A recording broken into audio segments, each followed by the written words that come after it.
वसुदेवसुतं देवं कंसचाणूरमर्दनं देवकी परमानन्दं कृष्णं वन्दे जगद्गुरुं। श्रीकृष्णं वन्दे जगद्गुरुम्। अथ मिंस शुक्ल एकादशी व्रत कथा प्रारंभते। युधिष्ठिर्वाच वन्दे विष्णुं प्रभो साक्षात् लोकत्रय सुखप्रदं विश्वेशं विश्वकर्तारं पुराणं पुरुषोत्तम। पृच्छामि देवदेवेश संशयोऽस्ति महान् मम। लोकानां तु हितार्थाय पापानां शमनाय च। मार्गशीर्षे शीते पक्षे किं नाम एकादशी भवेत्, को दृश्यश्च विधिस्तस्य, को देवस्तत्र पूज्यते। एतदाचक्षव मे स्वामिन् विस्तरेण कथय यथा कथम। महाराज युधिष्ठिर बोले, तीनों लोकों के सुखदायक, विश्व के स्वामी, संसार के कर्ता, पुराण पुरुषोत्तम साक्षात प्रभु विष्णु के मैं वंदना करता हूँ। हे देव, हे देवेश, मुझे बड़ा संदेह है। इस कारण संसार के हित को और पापों के नाश को मैं आपसे पूछता हूँ। मार्गशीर्ष शुक्ल पक्ष एकादशी का क्या नाम है, उसकी क्या विधि है और उसमें किस देवता की पूजा होती है। हे स्वामीन, विस्तार पूर्वक मुझसे कहिए। तब श्री कृष्ण भगवान कहते हैं कि हे राजन, तुम्हारा प्रश्न बहुत उत्तम है। तुम्हारा यश संसार में फैल रहा है। हे राजेंद्र, मैं अच्छी तरह से एकादशी का वर्णन करूँगा। मार्गशीर्ष कृष्ण पक्ष के एकादशी का नाम उत्पन्न है, वह मुझको प्रिय है। हे नरश्रेष्ठ, ये एकादशी मुर दैत्य के वध के लिए मार्गशीर्ष के महीने में मेरे शरीर से उत्पन्न हुई है, अतः मुझको अत्यंत प्रिय है। हे राजन, मैं तुम्हारे आगे चार आचार तीनों लोगों के हित के लिए इस एकादशी को कह चुका हूँ। मार्गशीर्ष कृष्ण पक्ष में उत्पन्न हुई एकादशी का नाम उत्पन्न है। अब मैं मार्गशीर्ष शुक्ल पक्ष एकादशी का वर्णन करूँगा। इसका नाम मोक्षदाय एकादशी है। यह सभी पापों को हरने वाली है। इसमें दामोदर भगवान की भली प्रकार पूजा करनी चाहिए। तुलसी की मंजरी और धूप दीप से अच्छी तरह भगवान की आराधना करें। हे राजेंद्र, मैं पुराण की एक कथा कहता हूँ, उसको ध्यान से सुनो। जिसके सुनने से ही अश्वमेध यज्ञ का फल प्राप्त हो जाता है। जिसके पिता माता पुत्र अधोगति में हो, वे इस कथा के पुण्य के प्रभाव से निस्संदेह स्वर्ग को चले जाते हैं। हे राजन, इस कारण इसकी महिमा को सुनो। वैष्णवों से सुशोभित चंपक नाम के सुंदर वन नगर में प्रजा की पुत्र की भांति रक्षा करने वाला बेखानस नाम का राजऋषि था। उसके राज्य में चारों वेदों के ज्ञाता ब्राह्मण लोग रहते थे। इस प्रकार राज्य करते हुए रात्रि में स्वप्न में अधोगति को प्राप्त हुए अपने पिता को उसने देखा। उसको देखकर आश्चर्य से उसके नेत्र खुल गए। उसने ब्राह्मणों से स्वप्न का सारा वृत्तांत कहा। राजा बोलो, हे विप्रो, मैंने अपने पिता को स्वप्न में नरक में गिरा हुआ देखा है। पिताजी ने मुझे संबोधन करके कहा है कि हे पुत्र, मैं अधोगति में हूँ, मेरा उद्धार करो। इस प्रकार के कहते हुए मैंने स्वप्न में देखा है। हे ब्राह्मणों, मुझको उसी दिन से शांति नहीं है। यह बड़ा राज्य मुझको असत्य और दुखदायी मालूम होता है। घोड़े, हाथी और सुंदर रथ मुझको अच्छे नहीं लगते हैं।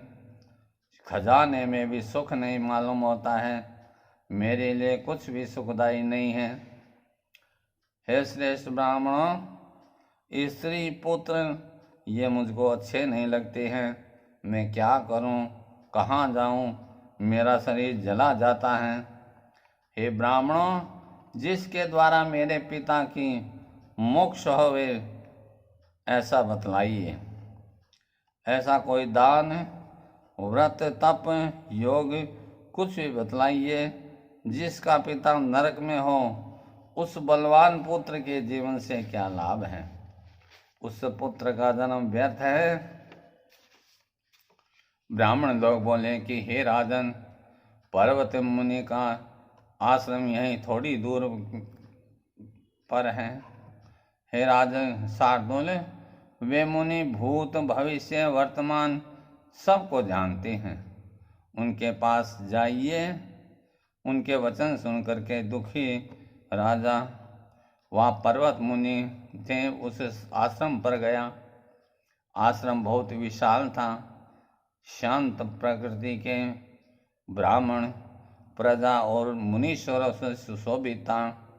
ऋग्वेदी, यजुर्वेदी, सामवेदी, अथर्ववेदी मुनियों के बीच में बैठे हुए पर्वत मुनि ऐसे मालूम होते थे मानो ये ब्रह्मा है। बेखानस राजा मुनीश्वर को देख करके वहाँ गया और पृथ्वी पर साष्टांग नमस्कार किया। मुनि ने राजा के सातों अंगों की कुशल क्षेम पूछी और कहा, तुम्हारा राज्य निष्कंटक तो है, राज्य में सब सुख शांति तो है। राजा बोला, हे मुनीश्वर, आपकी कृपा से सातों अंगों में कुशल है। राज्य और ऐश्वर्य अनुकूल होने पर भी कुछ विघ्न पैदा हो गया है। हे ब्राह्मण, मुझे कुछ संदेह है, उसका निवारण करने के लिए मैं आपके पास आया हूँ। पर्वत मुनि राजा सिंह के इस वचन को सुन करके ध्यानावस्थित होकर के नेत्र बंद करके भूत भविष्य को सोचने लगे और 2 घड़ी तक ध्यान करके राजा से बोले।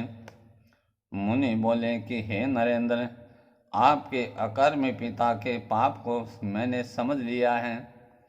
पूर्व जन्म में सपत्नी के द्वेष से तुम्हारे पिता ने काम के वशीभूत होकर के एक स्त्री को रति दी, दूसरी स्त्री के रक्षा करो इस प्रकार पुकारने पर भी उसको ऋतुदान नहीं दिया।